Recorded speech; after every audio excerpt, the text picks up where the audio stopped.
Stop scrolling. Can a computer write poems that tug at your heartstrings? Let's find out.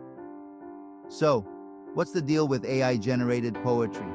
AI uses algorithms, data, and a pinch of digital magic to craft lines that rhyme and flow. But can it capture the soul?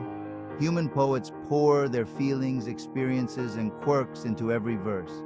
Sure, AI can mimic styles and structures, but can it truly feel heartbreak or joy? Think of it this way. AI is like a master chef following a recipe, while human poets are like artists adding their secret spice. Both can create something beautiful, but one has that extra dash of humanity. So, can AI write better poems than humans?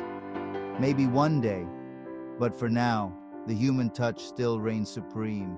Keep writing, keep reading, and keep feeling. Catch you next time.